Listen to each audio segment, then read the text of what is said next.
afternoon, everybody, and in today's video we're going to be talking about setting up rules on your ZenduCAM tracks database. That way we can tell the camera to record videos when a certain event happens.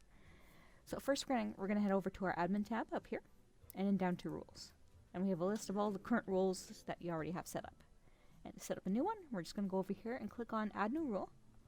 We're going to go ahead and give it a name. Naming conventions, just don't name all your speeding rules speeding. It's just going to cause confusion when you're running reports on your rules and what have you. And groups, so then you can go ahead and select which groups this rule will govern.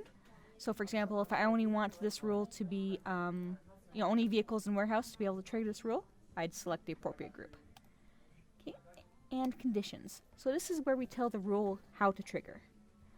So first you're going to select your rule source. As you can see, we have general, Geotab, and camera. So we'll take a look at our general rule source first, and then we're going to select our rule type.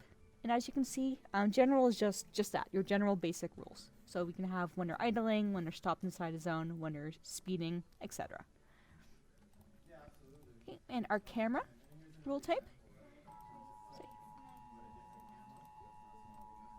There we go, sorry about that. And our camera rule type is rules that pertain to the camera themselves. So you're going to select whether you want camera Smart Witness or camera ZenduCAM SS, depending on which camera model you have. And as you can see here, we have when the panic button is engaged, severe shock, so that's when the camera itself detects harsh movement. And we have your harsh turning, your harsh braking, ignition on and off, all that good stuff. And lastly, we have our Geotab rule source. So if you also have a Geotab database and there is a Geotab installed inside the same truck that the camera is in, we can link those two, and then we can use any rule that you have set up on your Geotab database. We can then import it into our ZenduCAM. So as you can see, I have my rule source set up here, and I'm going to click, and we have all these Geotab rules. So again, all these rules are set up on this customer's Geotab database, and we're just importing them so that way I can use them for my camera rules. So, for example, I'll go ahead and select seatbelt, because the camera can't determine the seatbelt, but the Geotab can.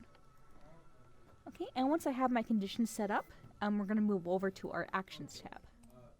And this is what do I want to happen when the rule is triggered. So generally you're probably going to want to have this selected, Save Video to Cloud. So by default, the camera does not record the event when it's triggered. You have to tell it to do so. And you can do so by just clicking on the little button here. And you can also add snapshots. So if I'd rather have snapshots of the event as opposed to video, we can do that. However, you can have both at once, so it's one or the other. And lastly, send event notification.